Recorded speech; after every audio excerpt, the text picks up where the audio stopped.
Salam alaikum à tous. Bienvenue pour ce nouvel épisode de la Voie éternelle. Vous aujourd'hui qui regardez cet épisode, cherchez certainement à vous rapprocher d'Allah, à vous rapprocher de votre Créateur. Car vous pourriez aussi, en cet instant précis, être en train de passer du temps avec des fréquentations illicites, être en train de faire la fête, où alcool, drogue et sexe sont les occupations principales, ou bien en train de zapper bêtement les chaînes de la télé, regarder des vidéos inutiles sur le net. Mais non, vous êtes là pour entendre ce rappel, pour entendre le rappel d'Allah. Et je peux déjà vous annoncer une bonne nouvelle, c'est que si vous êtes là, c'est qu'Allah souhaite vous rapprocher de lui, souhaite vous guider et augmenter votre foi. C'est forcément qu'Allah vous souhaite du bien, car c'est lui qui nous guide tous. Alors n'hésitez pas à dire Alhamdulillah, louange à Allah, car il n'y a de guidance que par lui. Souvent quand on parle de religion, qu'on parle de l'enfer, du paradis, on voit les gens écouter, mais personne ne dit rien. Les cœurs sont souvent vides. Ce que nous voulons dire par là, mes frères et sœurs, c'est que par exemple, à l'époque du prophète, sallallahu alayhi wa sallam, quand celui-ci exhortait les gens à l'islam, qu'il faisait des rappels, quand par exemple, il parlait de l'enfer, tout de suite, les compagnons faisaient des invocations en disant à Allah, protège-nous de l'enfer.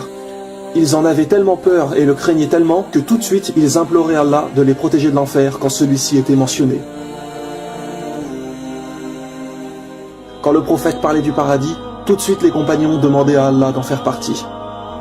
Et nous, à côté, on entend parler des supplices de l'enfer, des délices du paradis, et on ne réagit pas plus que ça. Comme si on pensait que cela n'allait pas nous arriver. Mes frères et sœurs, l'un ou l'autre va être notre destination finale, quoi qu'il arrive.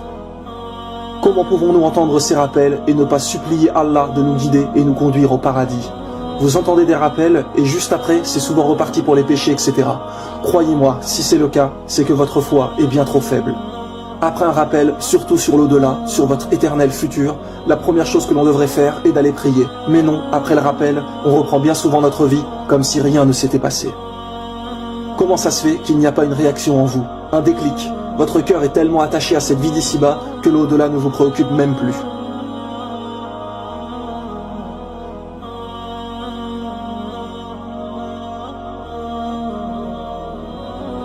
Réveillez-vous mes frères et sœurs, vous êtes totalement endormis par cette vie d'ici-bas.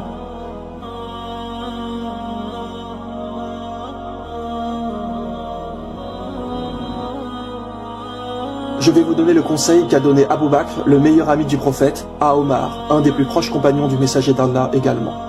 Abu Bakr a dit cela à Omar avant de mourir. Il lui a dit « Si tu penses aux habitants du paradis, dis-toi, je crains de ne pas les rejoindre. Et si tu penses aux habitants de l'enfer, dis-toi, j'espère ne pas être l'un d'entre eux.